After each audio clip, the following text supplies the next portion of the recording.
I'm Josh. And I'm Corey. Welcome to History News at 6.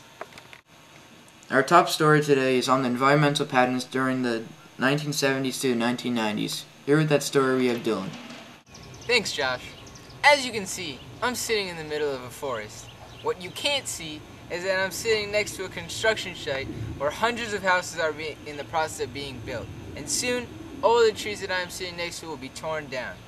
Trees are a necessity for humans to serve as they contribute to the oxygen created in our atmosphere, to serve as homes to many animals. Earlier today, I interviewed the construction worker about his feelings towards this topic. Well, my personal opinion is, as long as I get paid, that's all that matters.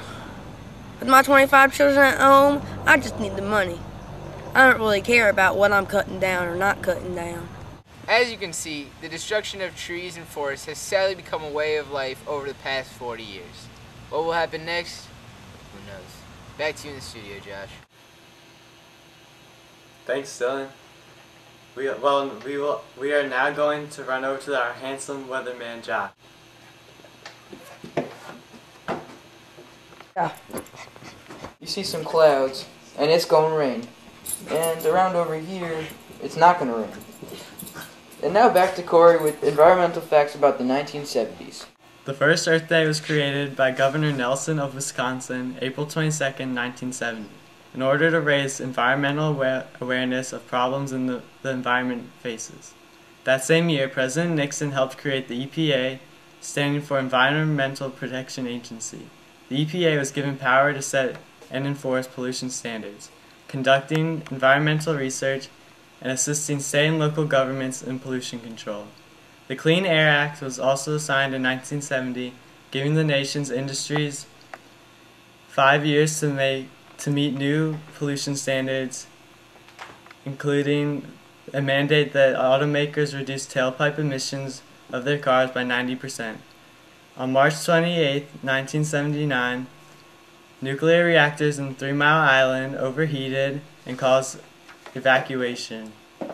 As a result, the Nuclear Regulatory Commission was created to inspect power plants.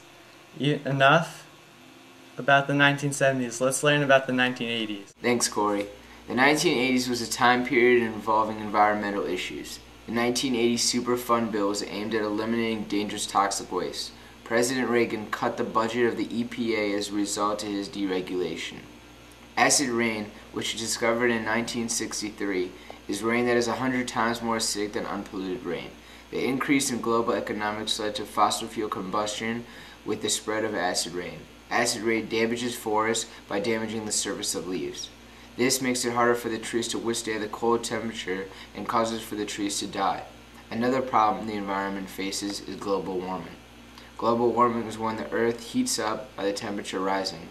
This happens when the greenhouse gases traps heat and light from the sun in the Earth's atmosphere, which increases in the temperature. As seen in the movie The Inconvenient Truth by Al Gore talks about global warming and its problems. And now to a quick commercial.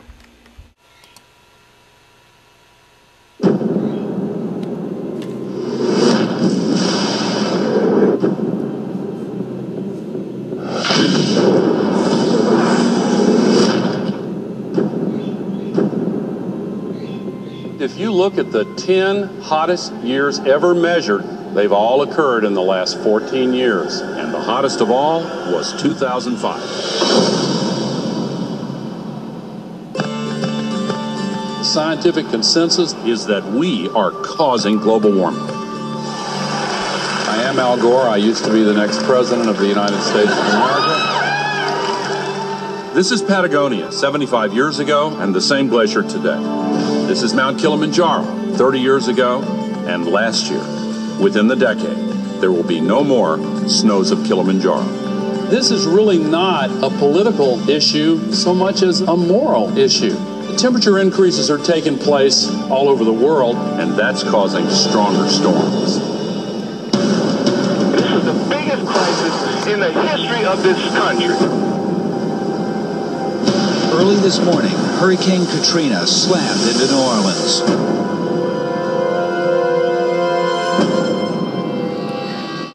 There are many ways to prevent global warming.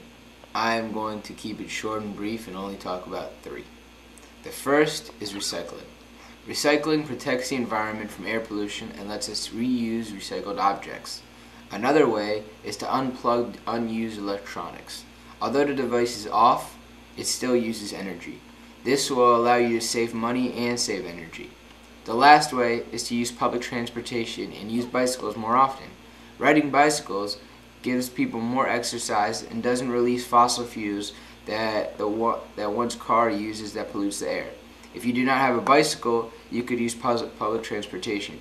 By using public transportation, it lessens the load on roads and reduces individual greenhouse gas emissions. I hope you consider the following in attempts to protect the environment.